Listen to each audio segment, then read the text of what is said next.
Assalamualaikum warahmatullahi wabarakatuh. Halo semuanya, perkenalkan nama aku Zainatnin. Aku dari Prodi Pendidikan Matematika, Fakultas Keguruan dan Ilmu Pendidikan. Di sini aku ingin menjawab soal Aswaja dari buku Aswaja 1 yang sudah dijelaskan oleh kelompok 5 kemarin. Ini akan ada beberapa soal. Soal yang pertama adalah jelaskan doktrin-doktrin Syiah dan kelemahannya. Doktrin Syiah. Saya akan menjawab doktrin-doktrin dari Syiah. Yang pertama ada imamah. Imamah adalah salah satu doktrin Syiah yang sangat diperhatikan oleh pengikutnya mulai dulu hingga sekarang. Maksud dari imamah di sini adalah Ali bin Abi Thalib, begitu pula keturunannya adalah para khalifah pengganti Nabi. Sebagaimana telah kami jelaskan sebelumnya, diduga kuat bahwa orang yang pertama kali mengusung doktrin imamah ini mengeklaim bahwa doktrin tersebut merupakan wasiat Nabi Muhammad SAW. Adalah Abdullah bin Saba. Keterangan ini banyak kita jumpai di dalam kitab-kitab Syiah. Doktrin imamah ini adalah doktrin pokok dalam ajaran Syiah. Doktrin ini ditarik ke dalam berbagai aspek agama seperti akidah, fikih, dan lainnya, sehingga menjadikan kelompok Syiah mempunyai perbedaan yang sangat banyak dengan Aswaja. Menurut Muhammad Hussein, salah satu sumber Syiah kontemporer imamah adalah pangkat dari Tuhan seperti nubuwah, sebagaimana Allah memilih beberapa orang dari sekian banyak hambanya untuk memperoleh nubuwah dan risalah dan menguatkannya dengan mukjizat, yang mana hal tersebut seperti nas dari Allah. Begitu pula Allah memilih beberapa orang dari sekian banyak hambanya untuk memperoleh imamah dari Allah. Perintahkan Nabi untuk menjelaskan dengan gambling tentang diangkatnya imam setelahnya. Syiah Itsna Atsariyah berkeyakinan ada 12 imam yang telah ditetapkan sesudah Rasulullah, dan para imam tersebut diyakini oleh pengikutnya sebagai seorang yang maksum.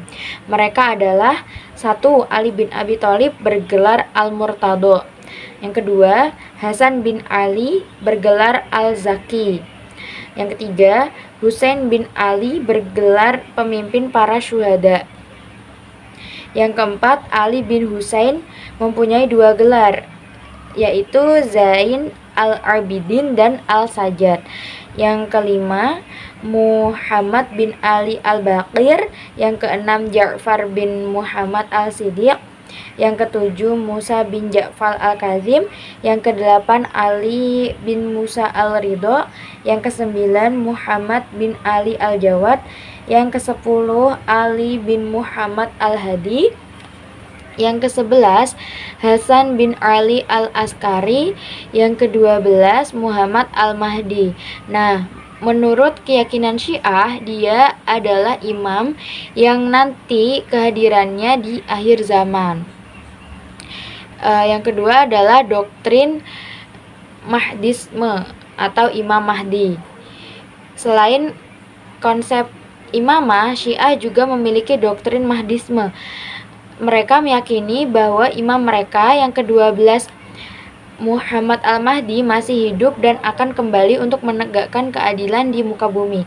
Ia hidup sampai hari kiamat sehingga bumi tidak sunyi dari imam. Menurut akidah Syiah, keimanan terhadap imamah tidak sempurna kecuali dengan meyakini adanya Imam Mahdi. Khomeini berkata, yang artinya Imam Mahdi yang telah Allah Subhanahu wa ta'ala abadikan menjadi simpanan demi kemanusiaan.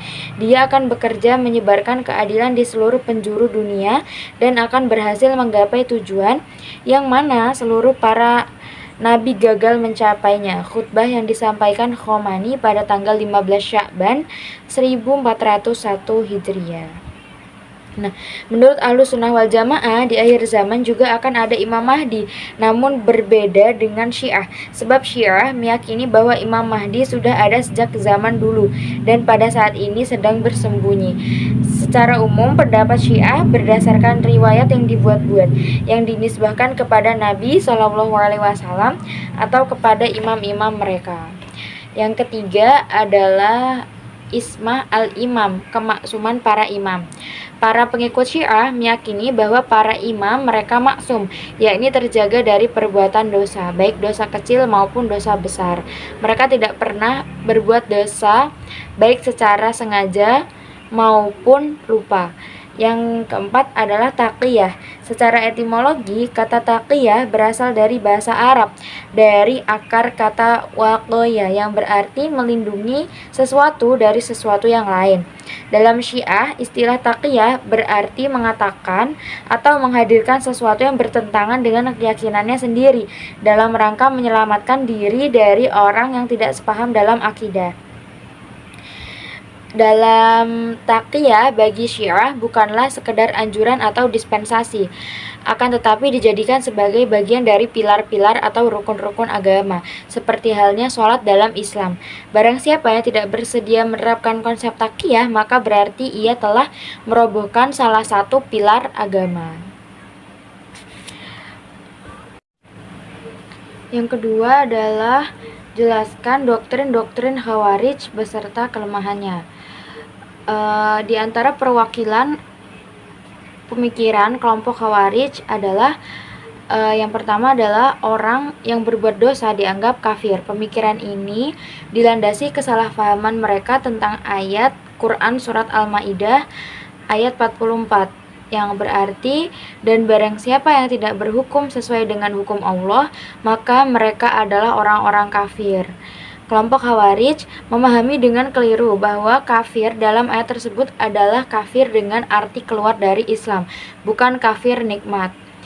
Di antara yang menyebabkan kekeliruan ini adalah mereka fokus dalam satu dalil dan mengesampingkan dalil lainnya.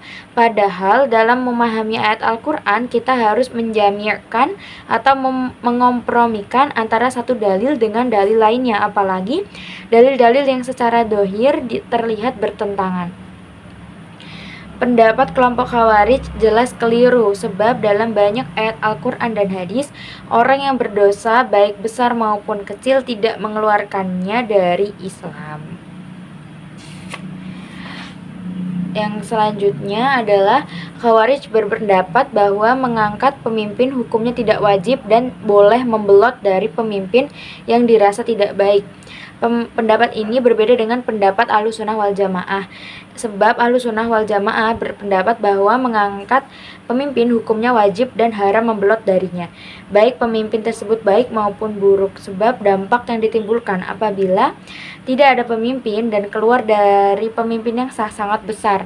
Adapun apabila pemimpin itu buruk, maka kewajiban umat Islam adalah memberi nasihat dan bersabar, seperti hadis riwayat Muslim yang artinya, barang siapa yang meninggal dengan keadaan tidak ada ketundukan baiat di lehernya, maka ia mati sebagaimana matinya orang jahiliyah. Yang ketiga adalah jabatan khalifah atau al-imam al-uzmar tidak dimonopoli kalangan tertentu. Karena itu, menurut mereka, khalifah tidak harus dari suku Quraisy atau dari kalangan Arab. Bahkan menurut mereka, khalifah lebih baik tidak berasal dari suku Quraisy agar mudah dipecat atau dibunuh bila melanggar syariat atau menyimpang dari kebenaran, karena tidak ada suku besar yang bakal membelanya. Poin ketiga ini bukan menyangkut pokok agama, hanya saja mereka keluar dari ijma' al-ulama tentang imamah al-uzma yang hanya keturunan Quraisy yang berhak memangkunya. Di antara ulama yang menceritakan ijma' ini adalah Al-Mawardi, Al-Iji, Ibni Khaldun, Al-Ghazali, dan beberapa ulama selainnya. Nah, meski bukan menyangkut akidah, akan tetapi pendapat ini dimasukkan ke dalam pembahasan ilmu kalam, sebab pendapat ini menjadi ciri khas dari kelompok Khawarij. Seperti itu. Nah, itu tadi adalah jawaban dari soal yang sudah tertera di buku Aswaja 1. Kurang lebihnya saya mohon maaf. Wassalamualaikum warahmatullahi wabarakatuh.